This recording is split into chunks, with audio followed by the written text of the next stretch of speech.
তারা বলে প্রতিটি ছোট্ট পুকুরে কোনো না কোনো রাজা থাকে। ঠিক তেমনই এক রাজা ছিল, এক বুড়ো ব্যাঙ।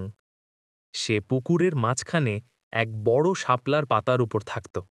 প্রতিদিন সকালে যখন সূর্যের প্রথম রশ্মি জলে পড়ত, তখন সে তার টরটর আওয়াজে এমনভাবে ডাক দিত যেন পুরো পুকুরটাই তার রাজ্য। সে ছিল ভীষণ অহংকারী। বাকি সব ব্যাঙ তাকে বড় সাহেব বলে ডাকত। ফড়িং, মশা, মাছ সবাই তার ভয়ে থাকত, কারণ কেউ যদি বেশি কাছে চলে আসত, তার লম্বা আঠালো জিভ দিয়ে ব্যাঙটা তাকে ধরে ফেলত। সে সত্যিই তার ছোট্ট পুকুরের রাজা ছিল। সেই পুকুরের কাছের মাঠে এক কৃষক থাকত। তার কাছে ছিল এক বুড়ো বলদ, যে বছরের পর বছর জমি চাষ করত, গাড়ি টানত আর ফসল বাজারে পৌঁছে দিত। এখন বলদটি বুড়ো হয়ে গেছে।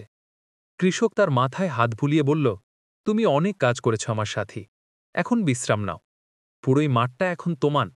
বলদ কৃষকের দিকে তাকিয়ে যেন হাসল, তারপর ধীরে ধীরে মাঠে চলে গেল। চারিদিকে সবুজ ঘাস, ফুলের ঘ্রাণ, আর পাশেই বয়ে যাচ্ছে এক ছোট নদী। সে খুব খুশি ছিল। এখন তার দিন কেটে যাবে শান্তিতে, রোদে বসে মিষ্টি ঘাস খেয়ে। কিন্তু মাঠের ছোট ছোট প্রাণীরা ভয় পেয়ে গেল। কেউ বলল, ওটা তো পাহাড়ের মতো বড়। কেউ বলল, তার শিংগুলো তলোয়ারের মতো। এই কথাগুলো বাতাসে ভেসে গিয়ে পৌঁছল ব্যাঙের কানে। ব্যাঙ হেসে বলল, আমার চেয়ে বড় সে নাকি? ফড়িং, তুমি মিথ্যা বলছ। ফড়িং বলল, না ব্যাঙরাজ, আমি নিজে চোখে দেখেছি, সে সত্যিই অনেক বড়। ব্যাঙ অহংকারে বুক ফুলিয়ে বলল, চলো দেখি কে আমার চেয়ে বড় হতে এসেছে। কিছুক্ষণ পর বলদ জল খেতে নদীর ধারে এলো। তার মাথা নিচু হল, জলের ঢেউ উঠল। ব্যাঙ চুপচাপ তাকিয়ে রইল। তারপর বলল, এটাই নাকি সেই দানব? আরে এ তো শুধু এক মোটা বুড়ো জন্তু। সে চেঁচিয়ে বলল, ফড়িং, এই তোমার রাক্ষস? ফড়িং বলল, হ্যাঁ, দেখো না কত বড় ওটা। ব্যাঙ মাথা ঝাঁকিয়ে বলল, বড়? আমি চাইলে ওর চেয়েও বড় হতে পারি। সে গভীর শ্বাস নিল, তার শরীর ফুলতে শুরু করল। একটু, তারপর আরো, তারপর আরো।